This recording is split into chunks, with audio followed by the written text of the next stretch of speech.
Martial arts అన్ని నేర్పించి చదువు సంస్కారం అందించిందని అందుకే సినిమాల్లోకి వచ్చానని సినీ నటుడు సుమన్ తెలిపారు.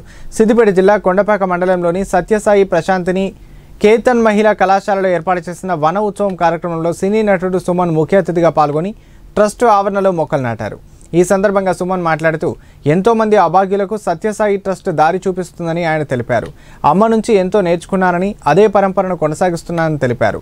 ఈ కార్యక్రమంలో ప్రిన్సిపల్ పూర్ణిమ, ప్రియాంక, సెక్రటరీ శంకర్ పాల్గొన్నారు. ఎవరో ఎక్కడో ఉన్నారు, ఇలాంటి సంస్థలకి మీ ద్వారా పబ్లిసిటీ రావాలి అంటే పబ్లిసిటీ రెండు విషయాలు. ఒకటి, ఇలాంటి పిల్లలు ఇక్కడికి రావచ్చు, చదవచ్చు, జీవితంలో పైకి రావచ్చు. అదే మరి ఎంతోమంది కోటీశ్వరులు ఉన్నారండి. మీకు తెలుసు, పెళ్ళిళ్ళకి ఎన్నో కోట్లు వేస్ట్ అవుతున్నాయి, ఖర్చు కాదు వేస్ట్ అవుతున్నాయి. ఆ వేస్ట్ అవుతున్న డబ్బులు ఇందాక మేడం గారు చెప్పారు, ఒక స్టూడెంట్కైనా మీరు ఇస్తే మేము చూసుకుంటాం, వీలైతే 10 అని అంటున్నారు.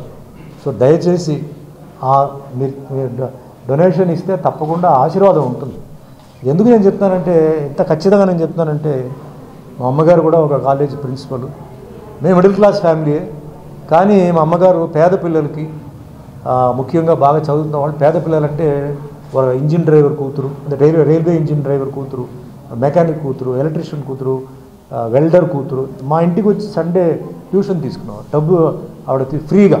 ఇది కాగా మళ్ళీ శాలరీ నుంచి వాళ్ళకి ఏమైనా ఫీజు ఉంటే కొన్నిసార్లు యాజ్ ఇట్ ఈస్ ఆ బ్రౌన్ కవర్ అలాగే వెళ్ళిపోయేది ఇంటికి.